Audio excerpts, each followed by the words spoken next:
While we have now seen baby Archie bundled up and fast asleep, until now, there was a lot we didn't know about just how the seventh in line to the British throne came into this world. The first ripple did not arrive with sirens or speeches. It slid in as a low murmur, the kind that moves quickest through old stone halls where secrets know how to linger and pass themselves along. It landed on a Thursday night after Westminster had gone quiet and the last camera rigs were packed away. A sealed procedural motion was slipped into the system, clean and quiet. No headlines, no alerts, no sense of spectacle. Just a title that made veteran clerks slow their breath and reread it twice. Pause. Administrative clarification.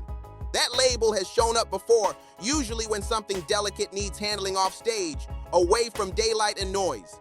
This time, though, the name tucked 3 pages deep made the room feel tight, like the oxygen dropped a notch. Archie. Not Meghan Markle, not Prince Harry.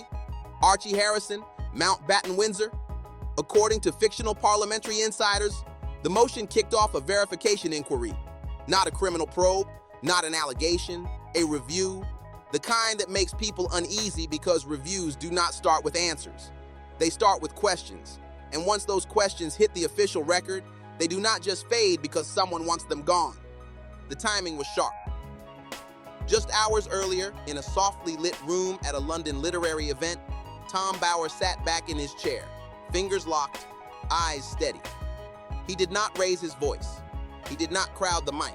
He dropped one calm line saying the public has never been told the full truth about Archie's birth. The room locked up.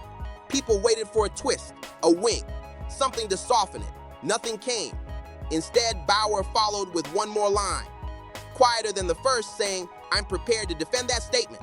By the time the moderator cleared his throat and pushed the conversation forward, the mood had already shifted, and everyone in the room felt it. Newsrooms went into overdrive. Reporters rushed drafts. Editors swapped short-coded messages, and timelines online filled up fast. The reaction was loud and split, exactly how these moments always play out. Yet behind all that noise, a quieter shift was happening. In the UK, a situation does not need hard evidence to raise eyebrows. It only needs to feel believable enough to trigger concern. By the next day, the ripple had reached Kensington Palace. Not through official channels, not through staff. A simple package showed up at a side entrance, plain and deliberately forgettable. No markings, no seal, just a shaky handwritten message across the front reading, "Urgent for the future of the monarchy, open personally." Prince William was the one who opened it. Inside was a carefully assembled file. No branding, no letterhead, just clean structure and sharp focus. It did not accuse or accuse loudly. Instead, it laid things out piece by piece. Dates, conversations, images, gaps. The opening page carried a heading that reportedly stopped him cold. Archie Harrison, Mountbatten-Windsor. Timeline examination. The material that followed avoided drama, which made it more disturbing. Events that almost lined up but never fully did. Public remarks that sounded confident on their own, yet clashed when placed side by side. Medical references that shifted slightly depending on when and where they were mentioned. Statements quietly adjusted after release. Official wording that felt unusually cautious, as if every sentence was built to avoid being pinned down at all. Nothing jumped off the page. Everything sat there, calm and unresolved, demanding to be looked at longer. Nothing in the material accused anyone of lying. Instead, it pressed on a quieter issue, asking why key details failed to line up. One section zeroed in on the Portland Hospital announcement. In his newly obtained birth certificate, it shows Archie Harrison Mountbatten-Windsor arrived May 6th, not at their new home Frogmore Cottage like many had expected, but rather at a London hospital. Breaking down its timing, its phrasing, and what was missing. The usual confirmations seen with every modern royal birth were absent, and the gap was left unexplained.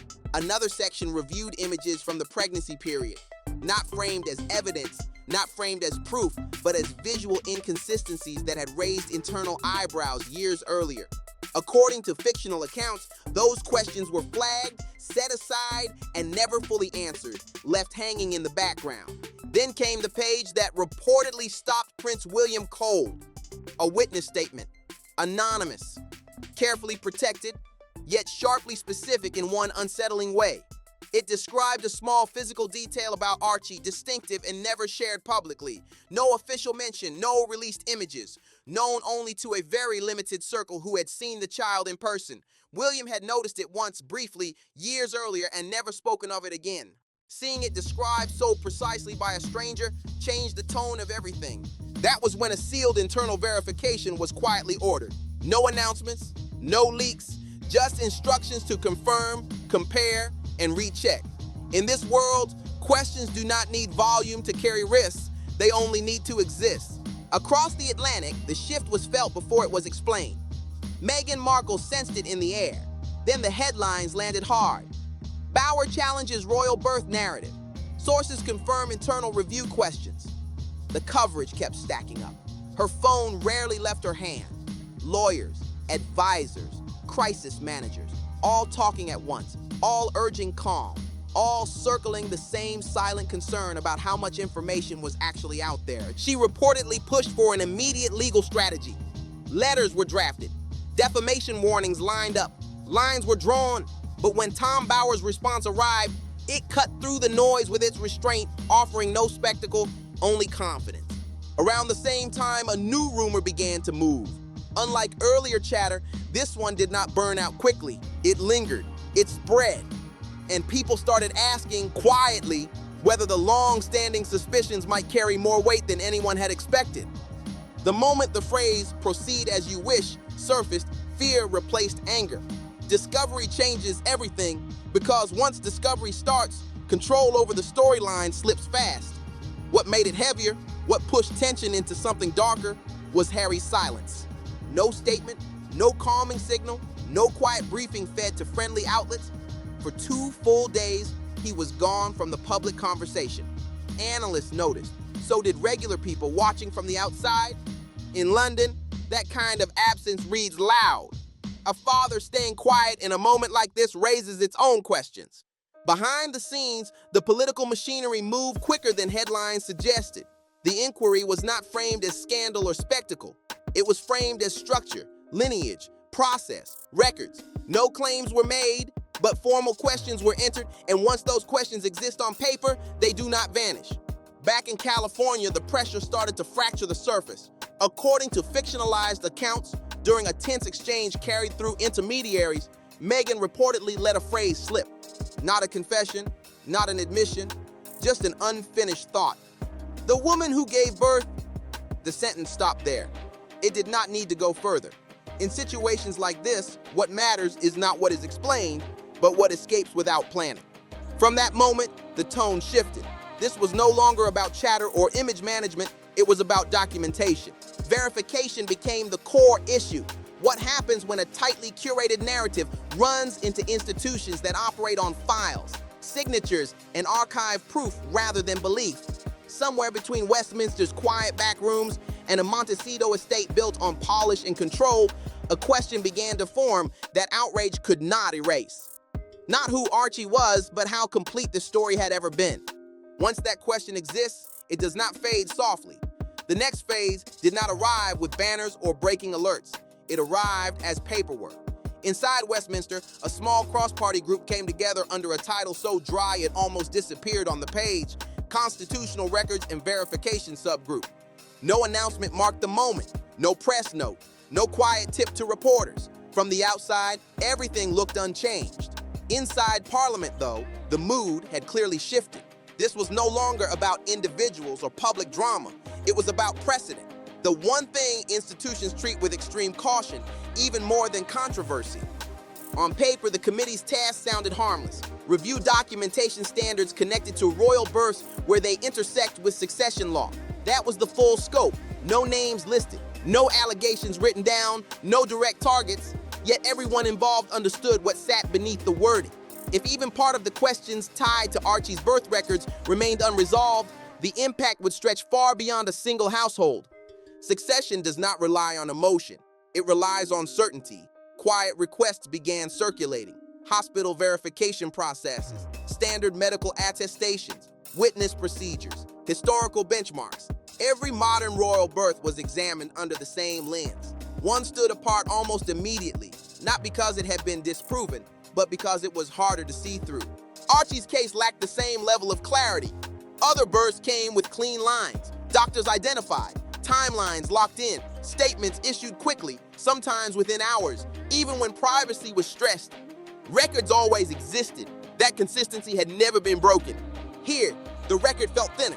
The gaps were not explosive. They were small, subtle, the kind that seem harmless until placed side by side with everything else. At the same time, over at Windsor, Prince William was dealing with pressure that never made headlines. Advisors rotated in and out. Documents arrived, vanished, then returned heavier than before. Each briefing ended with the same sentence, spoken carefully and without confidence. We don't know yet.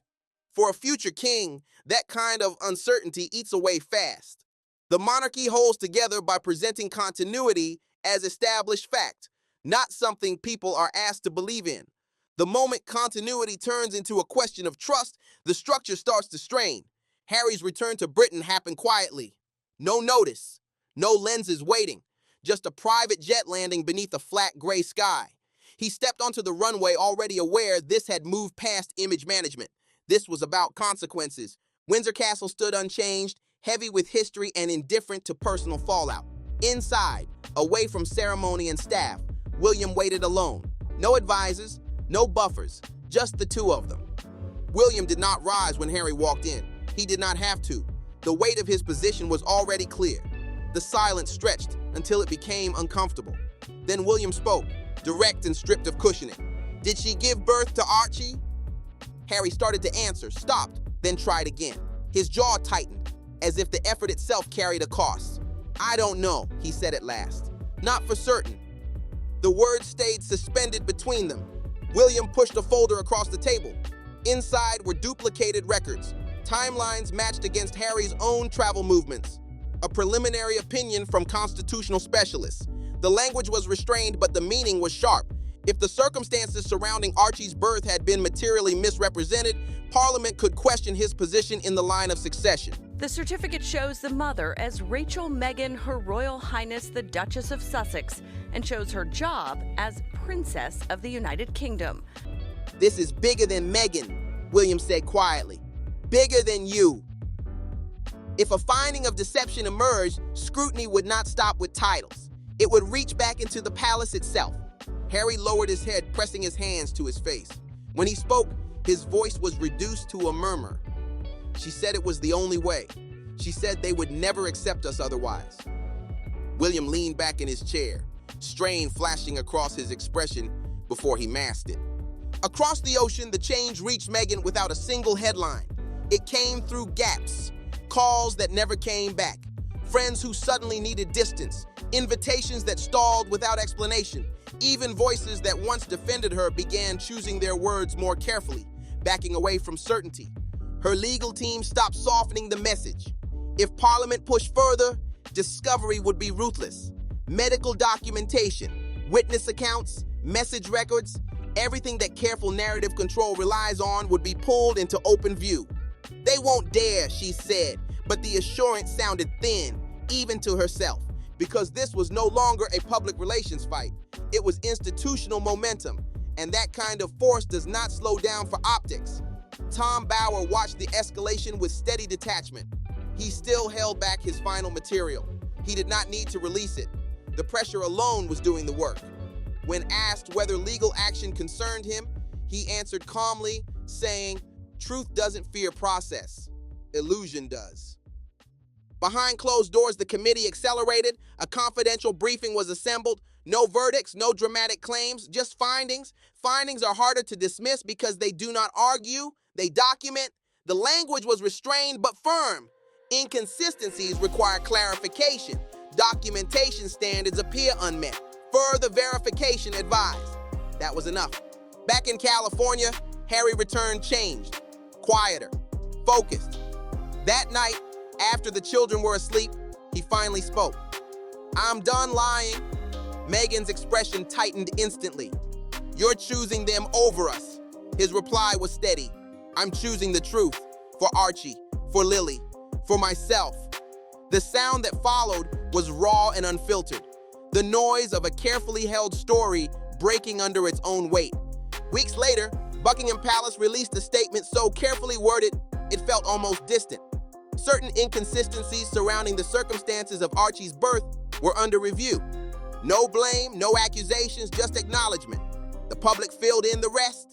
Markets reacted, headlines surged, supporters clashed. Everyone understood that something fundamental had shifted. Some critics felt confirmed in their long-held doubts. At the center of it all was a child whose life had become the focal point of a conflict he never chose. The institution itself did not collapse, but it adjusted. Quiet reforms that had lingered in private discussions moved into action. Record-keeping standards were reviewed, procedures tightened. Transparency protocols were revisited with renewed seriousness. Trust that once existed by default now required effort. It had to be rebuilt slowly and deliberately. There were no shortcuts. Each step came with scrutiny and restraint. Meghan withdrew from public view. Lawyers took the lead. Agreements were signed. Appearances disappeared. Projects slowed, not amid scandal, but amid silence, which proved far more damaging. Harry remained in California, turning inward. The anger faded. What replaced it was clarity, along with the weight of responsibility, heavy but no longer consuming. Tom Bower released one final chapter. It was not celebratory, it was not harsh, it read as a caution. Power sustained by illusion eventually gives way. Truth, no matter how delayed, always collects its cost. There was no dramatic ending, only lingering resonance. Institutions that survive generations do not require noise. They rely on time. The outcome arrived without spectacle, and that was what made it effective. By the time insiders quietly referred to the situation as entering a consolidation phase, public attention had already moved on. The frenzy burned itself out. Cameras shifted elsewhere. Commentators recycled familiar arguments, assuming the moment had passed. It had not. Inside Whitehall, the Constitutional Records and Verification Subgroup delivered its interim findings to a limited group of senior officials. The language was restrained, technical, almost dull by design. Yet beneath that controlled tone sat an assessment that unsettled every reader who understood its implications. The question had narrowed. It was no longer about whether Archie was loved, wanted, or protected. It was about whether the official record of his birth met the legal standard required for constitutional certainty. On that point, the assessment was unresolved. The report stayed disciplined. It avoided speculation. It made no claims about surrogacy. It made no claims about fabrication. Instead, it centered on something far more consequential: absence, missing confirmations, medical references that could not be independently verified, statements that leaned on unnamed authority, timelines constructed from spokesperson briefings rather than primary records. In everyday life, details like this might pass unnoticed. In constitutional law, they carry weight. The line of succession is not symbolic. It is a matter of legal fact. And legal fact does not rely on trust or reputation. It relies on evidence. The recommendation that followed was carefully phrased. Request voluntary clarification from all relevant parties before any further action. Voluntary was the hinge, at least for the moment. Buckingham Palace received the language with controlled concern. Advisors understood the balance. If clarification arrived quickly and aligned cleanly with existing records, the issue could be contained. If it did not, the matter would move beyond palace control and into parliamentary hands. Prince William read the document twice, then again. There was no sense of relief, no satisfaction, only exhaustion. This was not a win. It was an outcome he had hoped to avoid. He approved discreet contact across the Atlantic. The request landed with precision. Meghan's legal team dissected every word. Voluntary meant cooperation without force. It also meant exposure. Any response now had to align with years of previous statements. Any deviation would deepen the problem. Delay became tempting and dangerous. Meghan argued for resistance, for challenging jurisdiction, for reframing the inquiry as targeted pressure. But the environment had shifted. Advisors who once pushed aggressive countermoves now spoke more cautiously. One of them said it plainly: this was not the press. This is Parliament, Harry said, and for once, he did not step back. He read the request himself, slow and careful, taking in every line. They're not accusing, he said quietly. They're asking. That difference mattered to him now. He agreed to cooperate. The choice shattered what little remained of the marriage. Meghan accused him of betrayal, of weakness, of siding with his family over their own. Harry did not raise his voice. He did not fight back. He said only that he would not lie anymore. That night, he slept in a different wing. The weeks that followed felt like a controlled collapse. Statements were written, rewritten, trimmed, then rebuilt from scratch. Medical privacy was cited, then partially relaxed, then reconsidered again. Every decision carried risk. What could be shared? What had to stay sealed? What might answer questions and what might open new ones? That was the trap. The tighter the story had been managed before, the harder it became to loosen it without fallout. At the same time, pressure inside Parliament grew. The voluntary window could not stay open forever. Institutions cannot sit with uncertainty indefinitely, especially those built to protect continuity. A second internal memo began circulating. The tone was firmer. If clarification fell short, statutory authority could be used to compel records and testimony. No one wanted that step, but it was there. And once a tool exists, it carries weight. Public discussion flared again, but this time without chaos. Legal analysts replaced rumor merchants. Coverage shifted toward precedent, documentation, and constitutional integrity. Supporters struggled to respond. The old defenses no longer landed the same way. The conversation had moved on. The tone no longer fit a debate about forms and filings. Even critics pulled back. This stopped feeling like spectacle and started feeling serious. Tom Bowers stayed mostly quiet.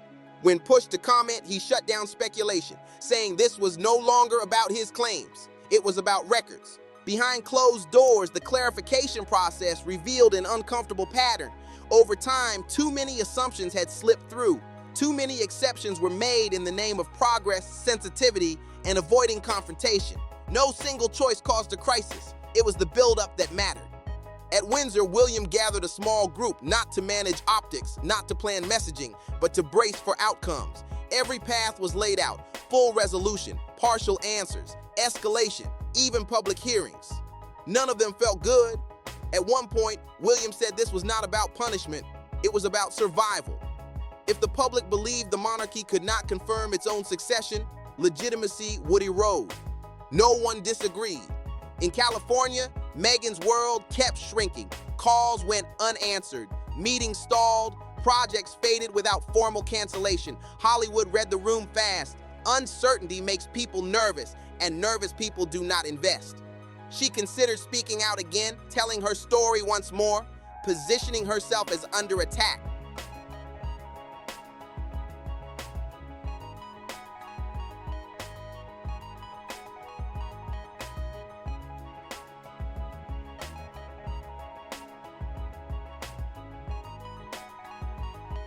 Advisors warned her that emotion would not solve procedural problems.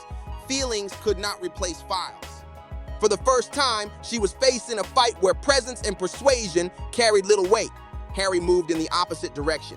He chose openness. He met privately with palace officials. He answered questions he had once avoided. Sometimes the answers exposed something worse than dishonesty. Not intent, not planning, but ignorance. He had not asked the right questions when it mattered. That realization stayed with him.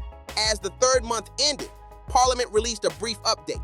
The clarification process continued. No conclusions. Cooperation noted. To most people, it sounded like nothing had changed. Inside the system, it sounded different. It sounded like time running out. Institutions rarely pause forever. They either settle matters or push them forward. Somewhere between resolution and escalation sat the most dangerous outcome of all. That the truth, whatever shape it took, might no longer be containable, not because it was dramatic, but because it had been left unresolved for too long. The fairy tale, once cracked, could not simply be pieced back together. Everyone involved understood the same quiet reality. Royals, lawmakers, reporters, lawyers. This was no longer about a single day in May. It was about whether belief could ever replace proof, and history had already settled that debate. It could not. The next phase began without spectacle. No press release, no strategic leak. A letter, hand-delivered, sealed, logged, sent from the Speaker's office to Buckingham Palace, then forwarded under strict protocol across the Atlantic. The message was short, polite, crushing in its weight, Parliament required closure. The clarification process had reached its limit. Voluntary cooperation, while acknowledged, had failed to resolve the inconsistencies flagged by the verification subgroup. As a result, statutory options were now under consideration. Before any formal action, all parties were being given final notice. 14 days. 14 days to submit definitive documentation sufficient to establish constitutional certainty. No mention of extensions. Inside the palace, concern hardened into resolve. This was no longer discretionary. It was governance. The monarchy could not ask Parliament to wait indefinitely, and it could not exempt itself from procedure. William authorized preparations for public disclosure in whatever form that might take. Draft statements were prepared. Legal pathways reviewed. The line of succession chart, a document rarely examined with urgency, was studied with clinical focus. No names were crossed out, but faint pencil marks appeared. Across the ocean, the letter arrived like an unspoken judgment. Meghan read it once, then again, then a third time. The words blurred, not from confusion, but from finality. This was not something that could be reframed or outmaneuvered. There was no public opinion switch left to flip, no narrative strong enough to dissolve a statutory deadline. Her legal team did not soften the message. They're ready to compel, counsel said. And if that happens, we lose control of the process completely. Control. The word surfaced again. For years, control had been her shield. Control of the narrative, control of access, control of timing. But institutions do not operate on those terms forever. Eventually, they exert their own weight. Harry remained calm in a way that unsettled everyone. This ends one way or another, he said quietly. I'd rather it end clean. The arguments that followed were not loud. That phase had passed. What remained was fatigue, the kind that comes after every version of the same fight has already been exhausted. Meghan accused him of abandoning her when the stakes were highest. Harry answered that the stakes had always been highest for their children, for the country, for the truth. The word sounded almost fragile now, too simple for what surrounded it, but it was the only footing he trusted. On the seventh day, a private courier arrived at a secure government facility in London. Inside the package were medical documents, redacted, certified, authenticated, accompanied by sworn affidavits from professionals whose names had never appeared publicly before. The verification subgroup assembled within hours. The review did not confirm every assumption. It did not validate every suspicion. What it revealed was more unsettling. The records were enough to establish legality, but not continuity. Procedurally, the birth met statutory standards. Constitutionally, however, the way information had been shared, delayed, withheld, then clarified after the fact created a weakness, a vulnerability of precedent. Allowing that pattern to stand without correction would invite future ambiguity. And ambiguity, once accepted, becomes normal. The conclusion was unanimous. Resolution required acknowledgement, not punishment, not removal. A formal statement clarifying the record, admitting procedural deviation, and establishing safeguards to prevent it from happening again. It was the softest resolution possible, and still it landed with force. The palace agreed to move forward. The statement was assembled with extreme care, every sentence reviewed by constitutional experts. It acknowledged inconsistencies, it reaffirmed legitimacy, it promised reform. No one was blamed, but nothing was brushed aside either. When it went public, the reaction felt different from anything before it. There was no chaos, no shouting, just a collective pause. Supporters struggled first, not because the message was harsh, but because it was calm. Calm leaves little room to fight. It offered no villain, no obvious injustice to rally against. Critics felt an unexpected emptiness. The dramatic collapse some had imagined never came. No public humiliation, no spectacle. The institution absorbed the shock and corrected itself quietly. Harry read the statement alone. Relief mixed with grief. Shame sat beside pride. Everything hit at once. Meghan avoided the statement at first, as if reading it would lock it into place. When she finally did days later, anger was not her first response. Disbelief was. The system had moved forward without her consent. That realization broke something deeper. She had believed visibility meant power. It did not. Legitimacy did. In the weeks that followed, the world adjusted. The monarchy endured, changed, but intact. Parliament closed the matter. New procedures were introduced without fanfare. The line of succession remained untouched. But the shift was clear. Narratives lost ground. Institutions reclaimed it. Harry stepped further away from public life. Not as punishment, not as exile, as acceptance. He understood now that fighting the past only drains the future. He chose to focus on what could still be built. Meghan faced a quieter reckoning. Without conflict, attention faded. Projects slowed. The spotlight moved on, not out of cruelty, but habit. What remained was not scandal, but consequence. A reminder that delayed truth does not vanish. It waits, and when it arrives, it rarely announces itself loudly. More often, it comes as paperwork, filed, stamped, final. Months later, after committees disbanded and headlines shifted elsewhere, a deeper reckoning settled in, personal, private, permanent. In London, William stood again in the room where the first sealed file had been opened. The windows were open now.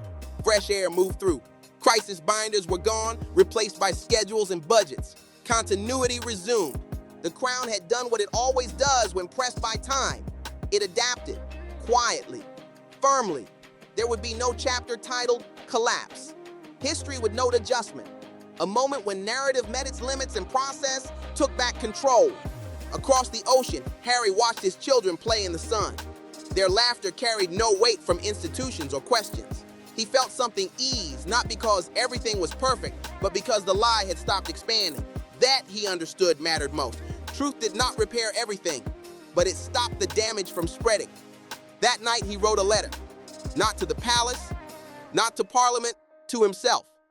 A simple promise. Never again confuse protection with secrecy.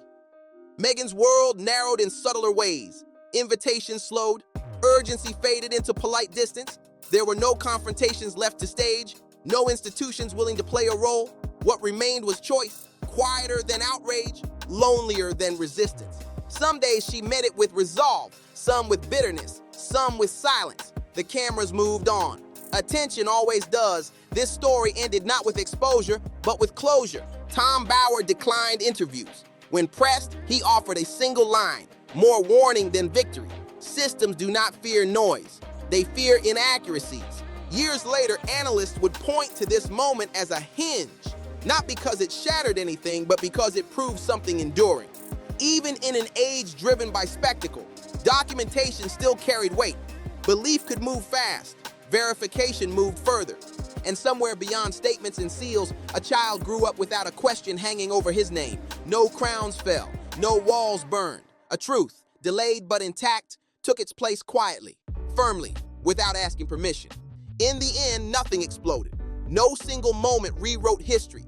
What happened instead was quieter, heavier, and harder to ignore. A system did what systems do when pushed long enough.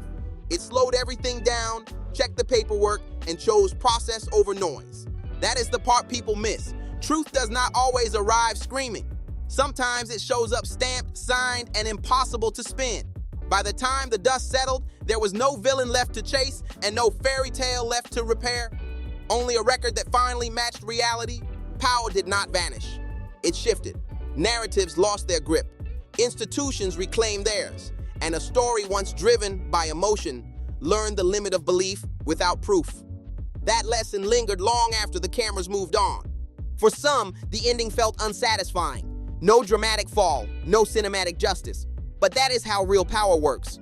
It survives by adapting, not by arguing. It corrects quietly, then keeps moving.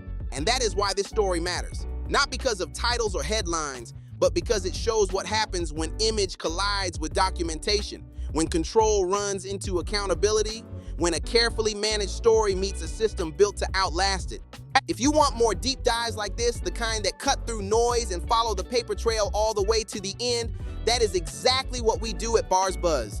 No fluff, no recycled takes, just clean breakdowns of the stories shaping culture, power, and perception. Stay locked in with BarzBuzz, because the loud stories fade fast, but the real ones leave records. If this saga had you shook, wait till you see what's next. You already know what it is. BarzBuzz got the real, raw, and unfiltered breakdowns. So don't forget to like, subscribe, drop a comment, and share this with someone who needs to catch up.